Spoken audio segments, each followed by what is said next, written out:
जय हो।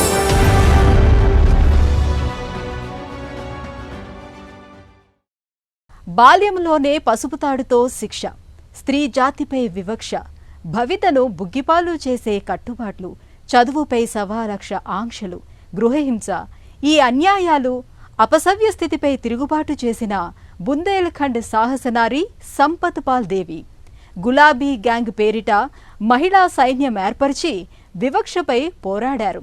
సంపత్ పాల్ స్ఫూర్తిని అందుకున్న గ్రామీణులు నేడక్కడ బాలికల విద్యకు ప్రాధాన్యమిస్తున్నారు, సాధికారతకు మార్గం చూపుతున్నారు.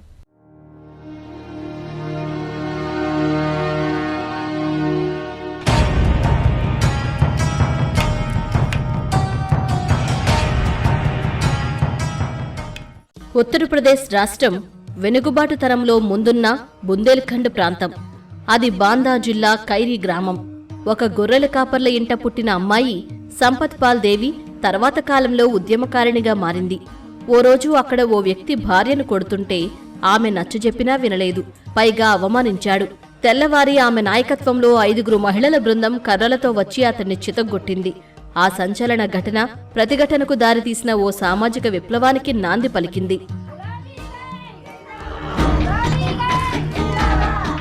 बचपन में कुछ ऐसी स्वभाव की थी. బాల్యం నుంచే నేను అన్యాయాలను తీవ్రంగా వ్యతిరేకించాను. ఇంట్లో అమ్మాయిల చదువును పట్టించుకోరు, కానీ అబ్బాయిల చదువుకు ప్రాధాన్యం ఇస్తుంటారు. ఈ వివక్షే నాలో తిరుగుబాటు స్వభావాన్ని రగిలించింది. దేవుడు అబ్బాయిలు చదువుకుంటేనే మెచ్చుకుంటాడా? నేనీ వివక్షను నిరసించటమే మా కుటుంబంలో వివాదాలకు కారణమైంది. వాళ్ళు చెప్పినట్లు పొలం పనికి వెళ్లలేదు. పొలం బాట పక్కనే కూర్చొని చదివాను. చుట్టూ పచ్చటి వరిచేలు, మధ్యలో ఎండిపోయినట్లు మా చేను. నేను ఆడుకుంటూ చదువుకుంటూ ఉండటం మామయ్య కంటపడింది. మా వాళ్లకు విషయం అర్థమైంది. చదువుకోవాలన్న సంపత్ పాల్ అభిరుచిని కుటుంబ సభ్యులు గుర్తించారు. సోదరుల పుస్తకాలు చదివి ఆమె 4వ తరగతి పూర్తి చేశారు. కానీ ఆ ఆనందం ఎంతో కాలం మిగల్లేదు. 12వ ఏటనే పెళ్లి చేశారు.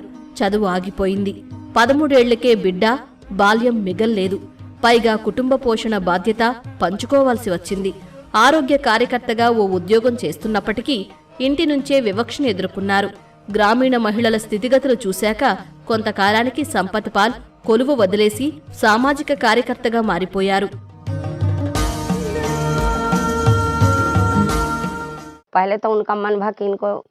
చెప్పిన పని మానేసి చదువుకోవటం చూసిన మా వాళ్ళు ముందు నాకో పనిష్మెంట్ ఇవ్వాలనే భావించారు. కానీ చదువుపై నా ఆపేక్షను చూసి వెనక్కి తగ్గారు. మామయ్య, అత్తయ్య నన్ను బడికి పంపటానికి మా వాళ్ళను ఒప్పించారు. చదివింది కేవలం 3 ఏళ్లే. అన్నింటా ఫస్ట్ వచ్చాను. ప్రతిభ వల్ల 8వ తరగతికి ప్రమోట్ చేశారు. అక్కడ ఫస్టే. కాని ఏం లాభం, 12 ఏళ్లకే పెళ్లి చేశారు.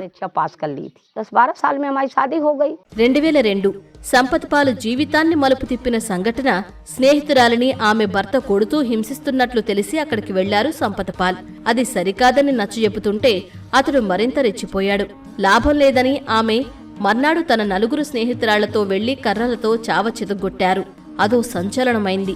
గృహహింసకు గురవుతున్న మహిళలు సంపత్ నేతృత్వంలో సమీకృతమయ్యారు. ఆ విజయ స్ఫూర్తితో ఆమె 2006లో గులాబీ గ్యాంగ్ ఏర్పాటు చేశారు. గులాబీ చీరలు కట్టి కర్ర చేత పట్టిన మహిళలే సంపత్ పాల్ ప్రకటించిన గులాబీ గ్యాంగ్. గులాబీ గ్యాంగ్ నేను రౌలీ గార్వా గ్రామంలో ఓ చిన్న మహిళా బృందాన్ని క్రమంగా పెద్ద సంస్థలా, పటిష్ట వ్యవస్థలా మార్చాను. తొలుత ఏ గుర్తింపు రాలేదు. సభ్యులుగా చేరేవారి నుంచి 10 రూపాయల రుసుమును సేకరించాం. అప్పుడు సమిష్టిగా బ్యాంక్ ఖాతా కూడా లేకుండా సంస్థ పనులు నిర్వహించాం. తర్వాత ప్రతి సభ్యురాలు 50 రూపాయలు ఇచ్చి సహకరించారు. ఒక్కో మహిళ పొదుపు సొమ్ము 50,000 రూపాయలు దాటితే మేము వారి చేత ఆ డబ్బును పొలం కొనేందుకు, నగలు కొనేందుకు పెట్టుబడిగా పెట్టించాం. స్వావలంబన తీసుకొచ్చాం. బస్ యహీ నారా నికలా, గులాబీ గ్యాంగ్ జిందాబాద్.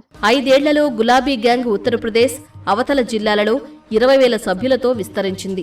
దళం తొలుత ధాన్యం దొంగ రవాణా అడ్డుకోవడం, అక్రమ అరెస్టులను నిరసించడం, గ్రామాల్లో మామూళ్ల బెడద లేకుండా విద్యుత్ సరఫరా చేయించడం తరహా పనులు చేసింది.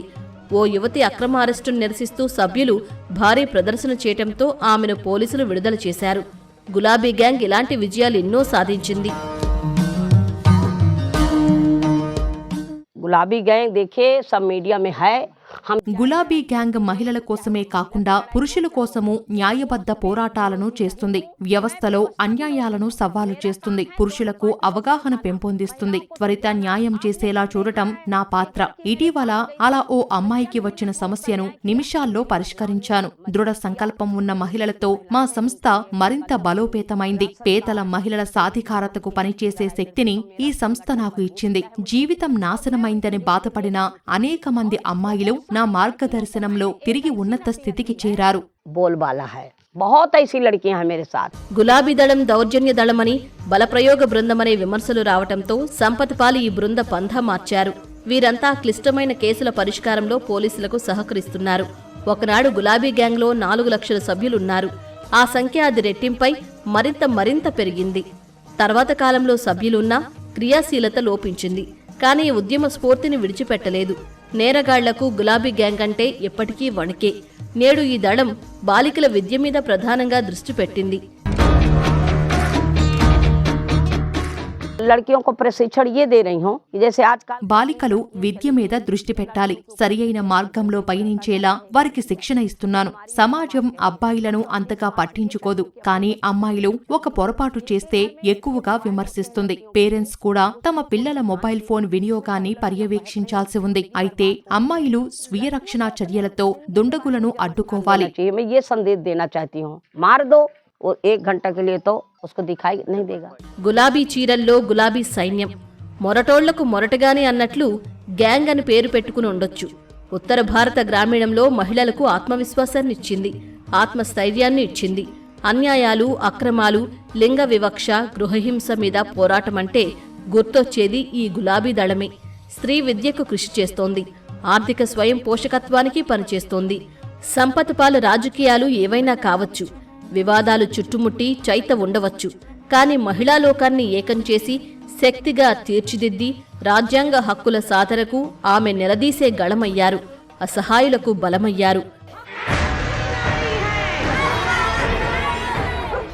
एक नदी निकल जाती है, గులాబీ గ్యాంగ్ ప్రవహించే నదిలా కదలివచ్చే మహిళా దళం. ప్రతి ఇంట మా ప్రభావం ఎంతో కొంత ఉంటుంది. ప్రతి సభ్యురాలు స్ఫూర్తి గీతిక.